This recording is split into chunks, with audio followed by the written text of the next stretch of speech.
नमस्कार दोस्तों, मैं हूं दामिनी यादव और आप देख रहे हैं हिंदी की बिंदी। अब वजह कभी मूंछ रखना बन जाता है तो कभी चप्पल पहनकर सामने से गुजरना, कभी दूल्हा बन घोड़ी पर चढ़ना तो कभी मंदिरों के प्याऊ से प्यास बुझा लेना। ये जाति, धर्म, संप्रदाय की दीवारें आए दिन गाहे बगाहे ये एहसास दिलाती रहती हैं कि इनकी ऊंचाई इतनी ज़्यादा है कि जिसके सामने इंसानियत का कद बहुत बौना पड़ जाता है। ये कद कल भी बौना था और आज भी बौना ही है। ऊंची शिक्षा दीक्षा, तहजीब भरी तालीम और तरबियत, बेहतरीन अंग्रेजी सहित कई भाषाओं पर पकड़, दुनिया जहान की जानकारी की बदौलत देखा जाता रहा ये सपना आज भी सपना ही है कि इनसे किसी की जिंदगी में बहुत ज़्यादा कुछ बदल जाएगा। समाज का वो वर्ग जो कल तक अछूता समझा जाता था, क्या आज उसमें बहुत ज़्यादा तब्दीली आ गई है? ऐसा लगता तो नहीं है, वरना बाबा साहेब अंबेडकर के हाथों इस देश का संविधान लिखे जाने के बाद किसी यशिका दत्त को कमिंग आउट एज अ दलित जैसी किताब लिखने की ज़रूरत महसूस ही नहीं होती, कम से कम आज के वक्त में तो नहीं। फिर भी यशिका दत्त ने ये किताब लिखी। इस किताब की बदौलत उन्होंने आप बीती में जगबीती की परछाई दिखाई। ये किताब पाठकों और आलोचकों द्वारा सराही गई और हाल ही में इसी किताब के चलते याशिका को साहित्य अकादमी युवा पुरस्कार से सम्मानित भी किया गया है।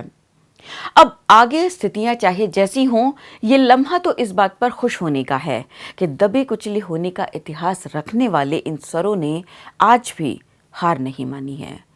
चलिए कुछ और ऐसी ही बातों के साझीदार बने कमिंग आउट एज अ दलित की लेखिका याशिका दत्त के साथ। सो यशिका, सबसे पहले तो बहुत बहुत स्वागत है आपका हिंदी की बिंदी में।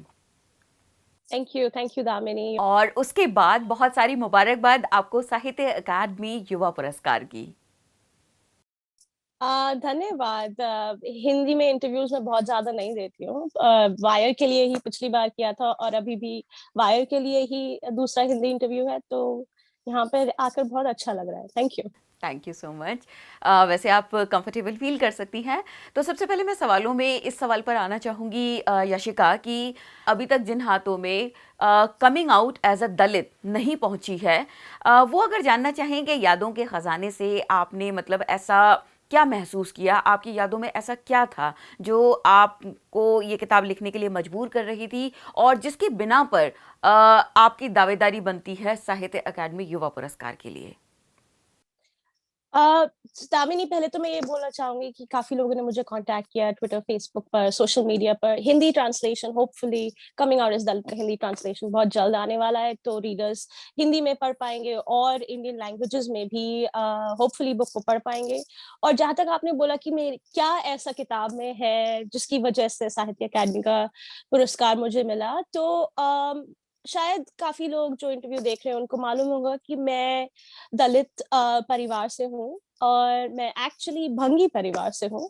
और ये शब्द बोलना भी, भंगी, मेरे लिए अभी भी अ, एक ऐसा there is a feeling of कि डर महसूस होता है कि लोगों को पता चल जाएगा भंगी बोलते हुए भी। तो मैं कोलंबिया यूनिवर्सिटी में आई थी। 10 साल तक मैंने जर्नलिज्म किया हिंदुस्तान टाइम्स में, दिल्ली में रह के। फिर उसके बाद जर्नलिज्म के लिए मैं फर्दर कोलंबिया में आई, अभी मैं न्यूयॉर्क में हूँ।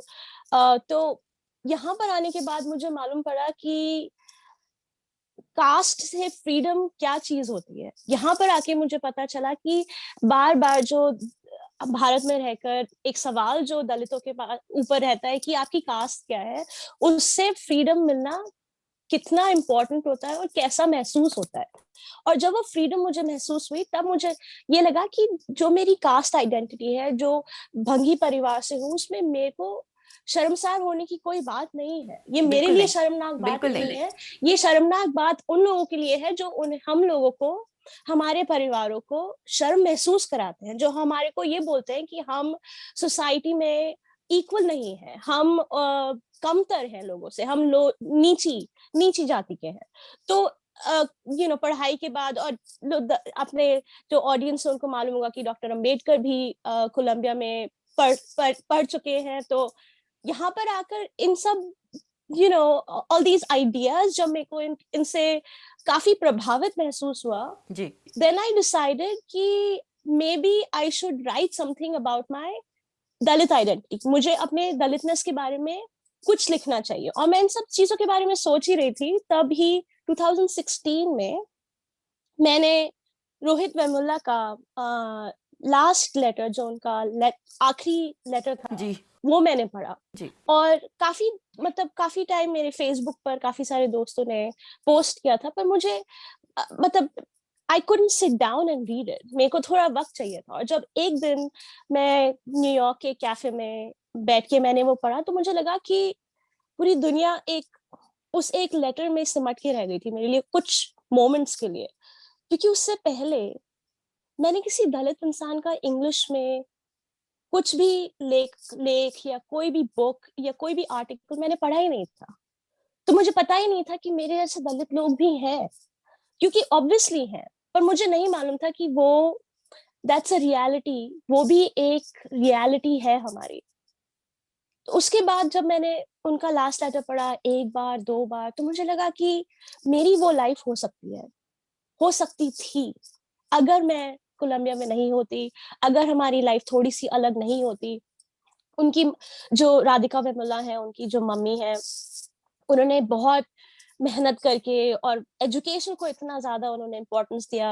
मेरी लाइफ स्टोरी भी ऐसी थी, जब मेरी मम्मी ने जो भी उनको जॉब्स करने पड़े वो जी करके उन्होंने एजुकेशन के ऊपर सबसे ज्यादा इम्पोर्टेंस दी, उनके इंग्लिश सीखने के ऊपर काफी ज्यादा इम्पोर्टेंस दी।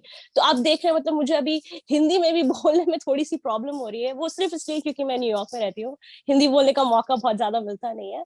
बट इन सारी सिमिलैरिटीज के बाद मुझे लगा कि मैंने 10 साल के जर्नलिज्म, 7-8 साल के जर्नलिज्म करियर में उस टाइम के बाद, और कोलंबिया में पढ़ने के बाद, क्या मैं कर सकती हूँ।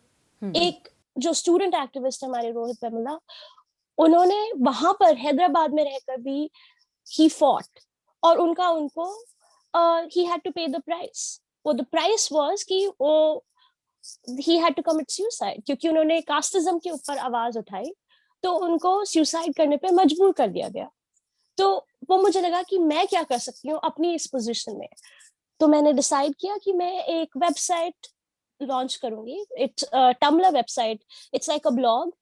वहां पर उसको नाम दिया डॉक्यूमेंट्स ऑफ दलित डिस्क्रिमिनेशन, क्योंकि मीडिया में इतने साल बिताने के बाद मैंने कोई और नैरेटिव सुना ही नहीं था दलित्स के बारे में।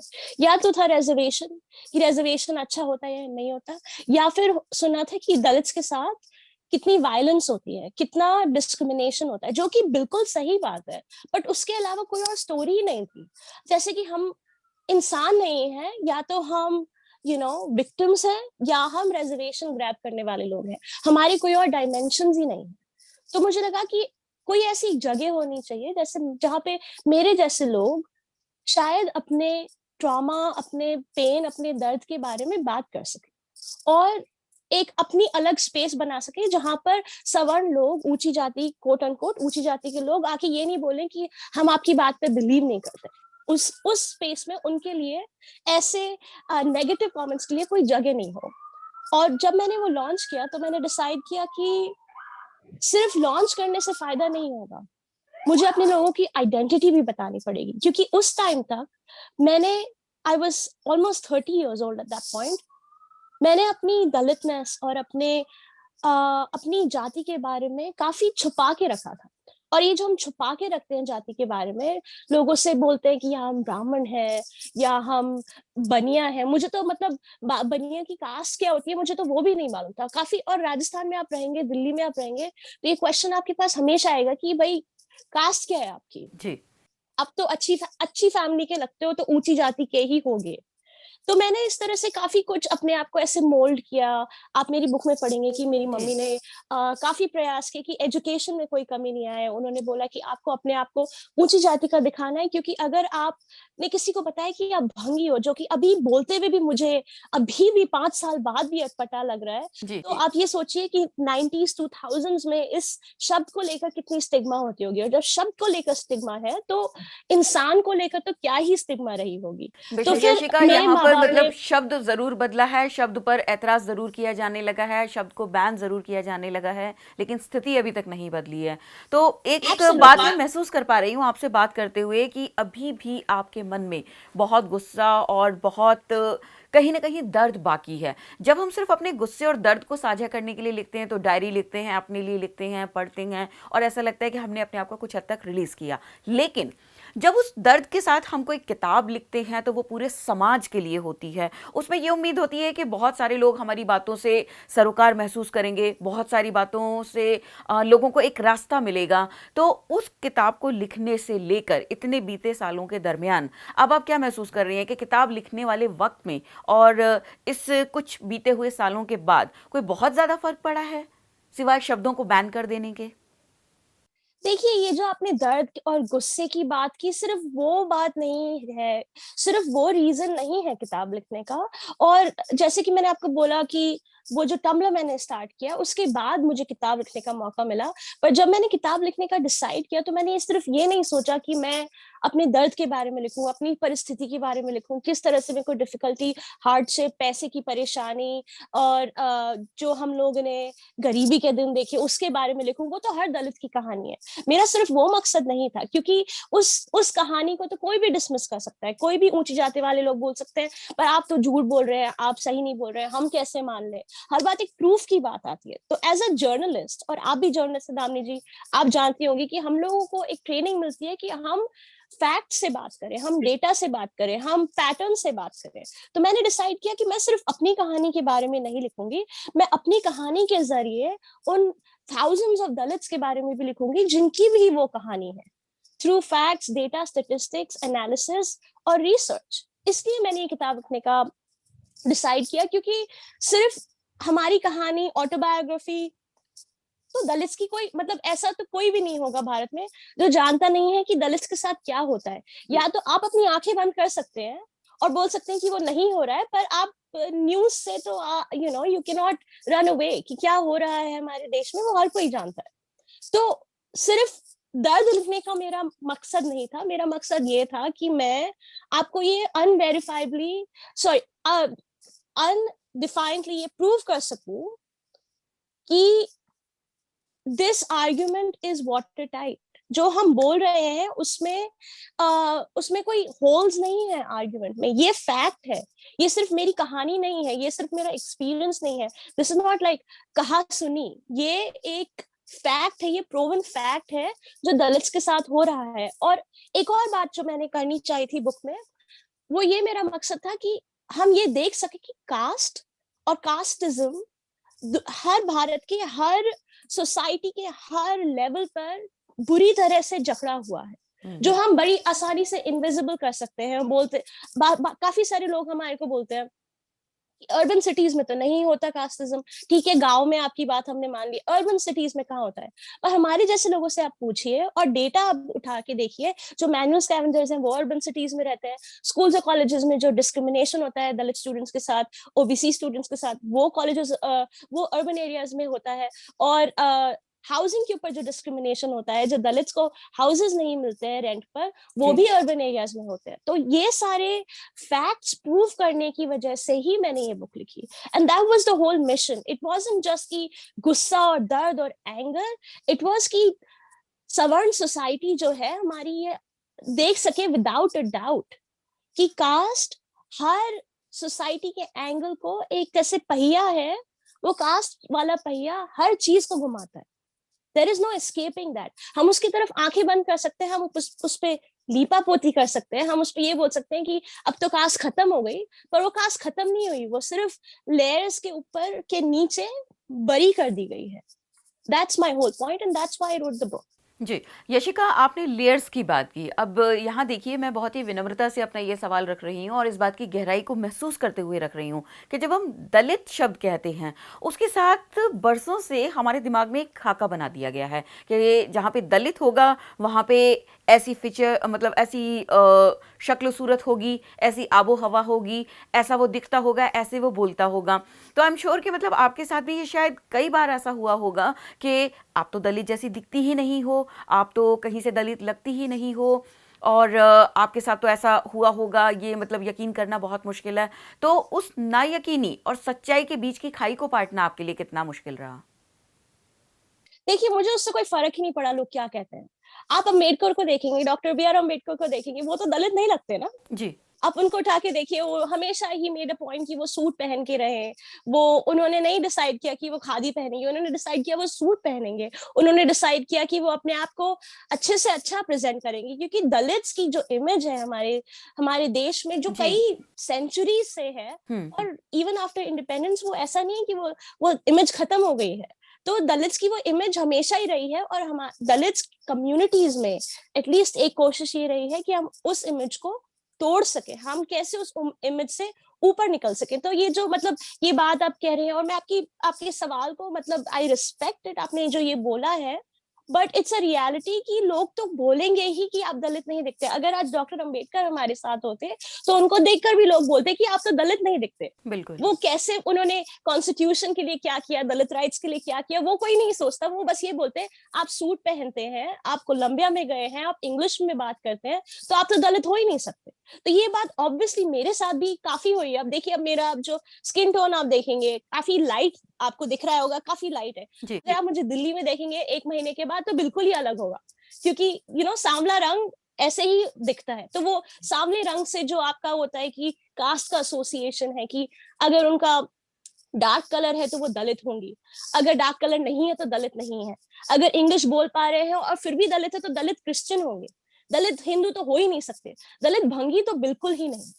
तो ये जो हमारे आइडियाज जो बने हुए हैं दलित आइडेंटिटी के आसपास, वो तोड़ने का समय आ चुका है। क्योंकि ये आइडियाज बनाए किसने? ये आइडियाज हमारे बनाए मेन स्ट्रीम मीडिया ने, ये आइडियाज हमारे बनाए सिनेमा ने। हम कहाँ से, आप अगर आपके दलित दोस्त नहीं है, जो कि बहुत सारे लोग तो बात ही नहीं करना बहुत सारे चाहते। हैं, बहुत सारे। आई एम लकी वन, मेरे बहुत सारे दोस्त। हाँ, तो एग्जैक्टली तो मतलब आप लकी हैं, पर काफी सारे लोग, and I upload that, but बहुत सारे लोग जब उनको पता चलता है कि आप दलित हैं तो वो आपसे बात करना बंद कर देते हैं। उनको कैसे जी। पता चलेगा कि दलित्स की असली रियलिटी क्या है? उनके दिमाग में एक वही इमेज रहेगी कि ये दुखिया है, हम्म। ओमपुरी या कचरा है फ्रॉम लगान, और वो वैसे ही दिखते हैं। तो जैसे हम जैसे दलित है, जैसे मैं हूँ, आप और बहुत सारे हमारे दलित बहुजन लोग हैं जो काफी अपने आप को, they are presenting themselves, they are writing, they are talking, they are in public spaces. तो उनके ऊपर ये आरोप जो है लगता है कि आप दलित दिखते नहीं है, क्योंकि लोगों के दिमाग में दलित वो ही इंसान है जो दबा हुआ है, जो कुचला हुआ है, जो दुखी दिखता है। हम्म। अगर हम वो इमेज को कॉन्ट्राडिक्ट करते हैं तो हम आपकी इमेज में फिट नहीं होते। देयरफॉर, क्योंकि हम अपना अपना जो पेन है, अपना दर्द है, अपने स्लीव पे लेकर नहीं चल रहे हैं, तो इसलिए हमारा दलित कार्ड रिवोक हो गया है। वो भूल जाइए कि हमारे को एजुकेशन से दूर रखा गया जनरेशंस तक, हमारे को लैंड नहीं ओन करने दिया, हमारे साथ अभी भी छुआछूत होती है, हमारे साथ वो भी डिस्क्रिमिनेशन होती है। बस आपको जो दिखता है वो बिकता है यहाँ पर। तो दैट इज द मेंटालिटी, वो सोच जो हमारी है उसको अटैक करने की बहुत जरूरत है, ताकि अगर अगले 5-6 साल में और जो दलित युवा लोग हैं, स्पेशली जो यंग दलित लोग हैं, जो वो हम जैसे लोगों को देखते हैं, तो उन्हें लगता है कि हम कैसे भी हो सकते हैं। हमें जरूरी नहीं है कि हम सिर्फ खादी पहने और एक्टिविस्ट लगे, या फिर हम बहुत ही ऐसे लगे, हमारी गरीबी दिखे लोगों को। हमें गरीबी दिखाने की जरूरत नहीं है। जो हमारे साथ हुआ है वो फैक्ट है, वो रियलिटी है, और वो किसी को, nobody has the right to negate that. ये जो रियलिटी है ये इतनी ज़्यादा डरावनी हो चुकी है इन दिनों में कि दर्द का देखिए एक साझा चेहरा होता है इस समय। मतलब न सिर्फ जाति प्रथा जो कि भारतीय समाज की बिल्कुल जड़ बनी हुई है वो बहुत गहरी हुई है, बल्कि धर्म भी अपने आप में एक इतनी बड़ी खाई के तौर पे उभर कर आया है कि हिंदी में देखिए, आप इतनी खूबसूरत हिंदी बोलती हैं, जो हिंदी में कुछ नहीं जानता प्रेमचंद को वो भी जानता है। लेकिन उन्हीं की कहानी ठाकुर का कुआं ऐसा लगता है कि आज भी ख़त्म नहीं हुई है, भले ही वो 85 साल पहले लिख दी गई हो। आज भी प्यास और कुएं का सफ़र इतना लंबा है कि उसके बीच के ये जो जाति, धर्म, संप्रदाय, इसकी खाइयाँ हैं, इसे पाटने में इतना वक्त लग रहा है। तो यशिका, क्या आपकी याद में अभी भी कोई ऐसी घटना या ऐसा हिस्सा है जो आपको लगता है कि इस किताब में आने से रह गया और जिसे सामने आना चाहिए? देखिए, किताब जो है ऑटोबायोग्राफिकल नैरेटिव है, मेमोआर है, जिसका मतलब मेरे काफी लाइफ एक्सपीरियंसेस इसमें ऑलरेडी हैं। पर जो मैं ये बोलना चाहूंगी वो ये है कि प्रेमचंद जो लिखा था उन्होंने ठाकुर का कुआं, और जब झूठन आया था, और अभी आप देख लीजिए जो हमने वीडियो देखा, दैट अनफॉर्चुनेट वीडियो जो हमने सबने देखा है, जो उन आसिफ के साथ क्या हुआ जी। मंदिर में पानी पीने को लेकर, ये पानी का जो प्योरिटी और पोल्यूशन का जो ये लिंक है, ये काफी पुराना है। ये अंबेडकर ने बहुत पहले, काफी दशक पहले डिफाइन करके हमको दिया था कि ये पानी का क्या लेन देन है, क्यों पानी से, which is the most basic fundamental thing, पानी के बिना कोई सर्वाइव नहीं कर सकता। तो अगर आप पानी को ही प्योर वर्सेस इम्प्योर बता देंगे, तो ये जो कास्ट का डिस्क्रिमिनेशन, ये जो ऊंची नीची जात का डिस्क्रिमिनेशन है, ये हमेशा के लिए सेट हो जाएगा। आप ये सोचिए कि पानी से क्यों लिंक होता है प्योरिटी और पोल्यूशन का, क्यों छुआछूत होती है कि हमारे घर का पानी मत पीजिए, क्योंकि पानी तो अल्टीमेटली सबको साफ कर देता है।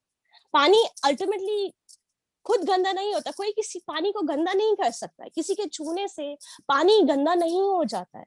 पर अगर हम ये इमेज क्रिएट करके रखेंगे, ये आइडिया बनाएंगे कि पानी आपके छूने से खराब हो जाएगा, आपने हमारा पीने से पानी हमारा पोल्यूटेंट हो गए हैं आप, या आपने प्रदूषित कर दिया है पानी, तो फिर ऊंच नीच भेदभाव आपके दिमाग में हमेशा के लिए सेट रहेगा। और मेरे, जहां तक मेरे डिस्क्रिमिनेशन या पानी को लेकर पर्सनल एक्सपीरियंसेस है, जो एक्सपीरियंसेस है आप बुक में होपफुली हमारे ऑडियंस जो है वो पढ़ पाएंगे। काफी सारे मैंने ऑलरेडी लिखे हैं, पर मैं एक बात जरूर बोलना चाहूंगी कि ये पानी को लेकर डिस्क्रिमिनेशन अर्बन एरियाज और कॉलोनीज और हमारे जो so called middle class families हैं उसमें खत्म नहीं होता है।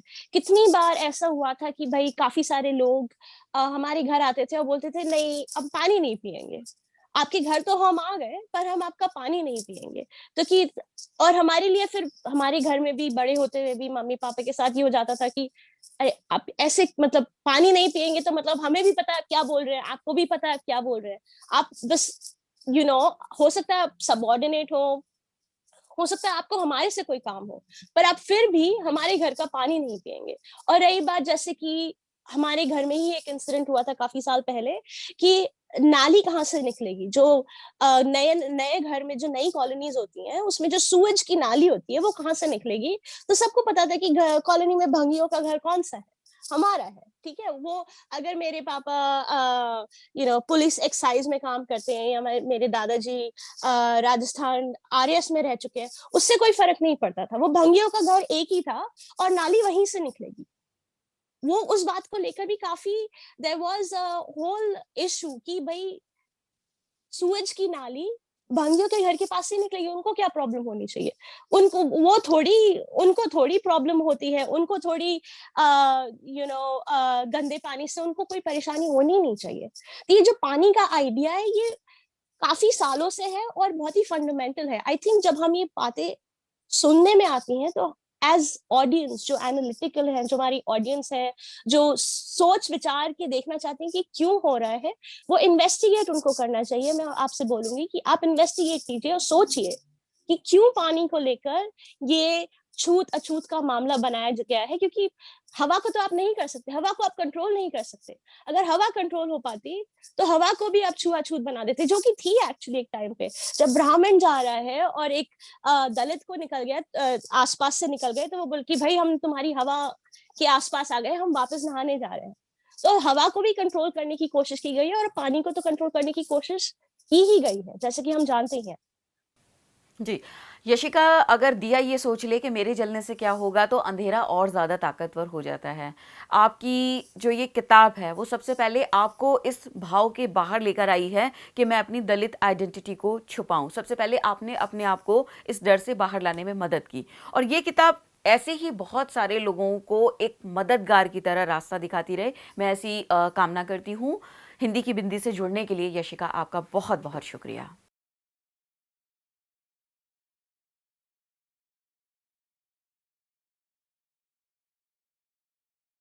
द वायर के और वीडियोस देखने के लिए सब्सक्राइब करें और बेल आइकन पर क्लिक करें। स्वतंत्र पत्रकारिता की आर्थिक मदद करने के लिए डिस्क्रिप्शन में दिए गए लिंक पर जाएं और अपनी राशि चुनें।